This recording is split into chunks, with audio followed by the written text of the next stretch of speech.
పలికిడిది భాగవతమట, పలికించెడివాడు రామభద్రుండట, నే పలికిన భవహర మగునట, పలికెద వేరుండు గాథ పలుకగనేలా. ఇది బొమ్మర పోతనామాత్యుని మహాభాగవతం నుండి. పద్య వివరణలో శతసహస్రావధాని శ్రీ మాడుగుల నాగఫణి శర్మగారు ఒక సభలో ఇలా అన్నారు. తన తండ్రి గారు తనతో ఈ పద్యమును ఇలాగా అంటే అట అన్న పదాన్ని సంశయాత్మకంగా అనిశ్చితమైనదిగా తీసుకోకుండా నిశ్చితార్థంగానే తీసుకొని ఇలాగ చదివి అర్థం చెప్పుకుంటే మేలని తనతో అన్నారని చెప్పారు. అప్పుడు ఈ పద్యాన్ని ఇలాగ చదువుకోవాలి. పలికెడిది భాగవతము, అట పలికించెడివాడు రామభద్రుండు, అటనే పలికిన భవహర మగును, అటనే పలికెద వేరుండు గాథ పలుకగనేలా. అట అన్న పదము సంశయాత్మకంగా అనిశ్చితమైనదిగా కాకుండా నిశ్చితార్థముగానే తీసుకున్నట్లయితే అర్థ వివరణ ఇలాగా ఉంటుందని శ్రీ శర్మగారు చెప్పి ఉన్నారు.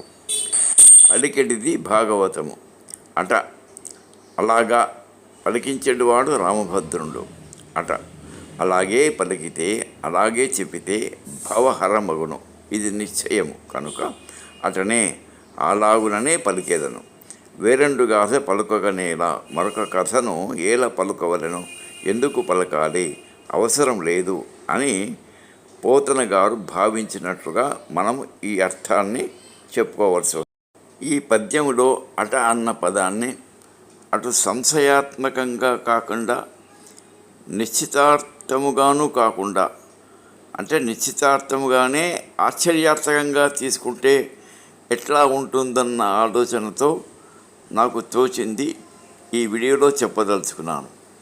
అంటే ఇంతకుముందుగా చేసిన వ్యాఖ్యలు తప్పని కాదు, అవి నిస్సందేహంగా గొప్పవి. గొప్పవారు పండితులు, కవులు, అవధానులు చెప్పినటువంటివి నిస్సందేహంగా గొప్పవి. ఇంతకుముందు వీడియోలలో చెప్పినట్లు నేను పండితులను, సంస్కృతాధ్యయనం చేసిన వాళ్ళను గాను. ఏదో సాహిత్యాభిలాషతో చేస్తున్న సాహసం ఇది. తప్పైతే వీక్షకులు, శ్రోతలు మన్నించగలరు. పలికిడిది భాగవతమట, పలికించెడివాడు రామభద్రుండట, నే పలికిన భవహర మగునట, పలికెద వేరుండు గాథ పలుకగనేలా. మహాభాగవతమును తిరిగించటం అనేది నిశ్చయంగా ఆశ్చర్యకరమైనది. ఎందుకంటే నన్నయ్య తిక్కనాది పోతనకి పూర్వ తెలుగు కవులు వ్యాసకృతమైన సంస్కృత భాగవతమును తిరిగించే ప్రయత్నం చేయలేదు. ఆ కవులు ఆ కార్యమును దానిని తన భాగ్యానికే వదిలివేసినట్లుగా పోతన భావించినాడు. ఇకపోతే పలికించెడివాడు రామభద్రుండట, ఎంత ఆశ్చర్యకరమైన విషయము. ఆనాటి రాజులు కానీ మహారాజులు కానీ పోతనను పిలిచి తాంబూలమిచ్చి సత్కరించి భాగవతమును తెనిగించమని ప్రార్థించలేదు. అతని ఇష్టదైవమైన సాక్షాత్తు శ్రీరాముడే పోతనకు కలలో కనపడి సంస్కృత మహాభాగవతమును తెనిగించమని ఆదేశించినాడు. ఇది నిజంగా అద్భుతము, ఆశ్చర్యము కదా. ఇక తరువాతి పాదం, నే పలికిన భవహర మగునట. వేదాలను విభజించి మహాభారతాన్ని, అందులో భాగంగా భగవద్గీతను, అష్టాదశ పురాణాలను వ్రాసినప్పటికీ వ్యాసునికి ఏదో అసంతృప్తి, తనకు ముక్తి లభ్యతపై ఆందోళన.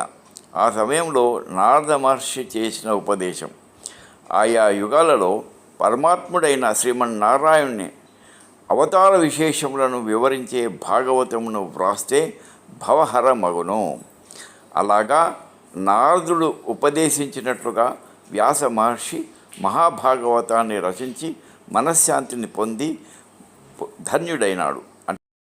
మరి ఇప్పుడు పోతనకు కూడా సంస్కృత మహాభాగవతమును తెనిగించుటచే అతనికి భవహర మగుట, ఆ అదృష్టం కలుగుట నిజంగా గొప్ప విషయమే, ఆశ్చర్యకరమైనదే.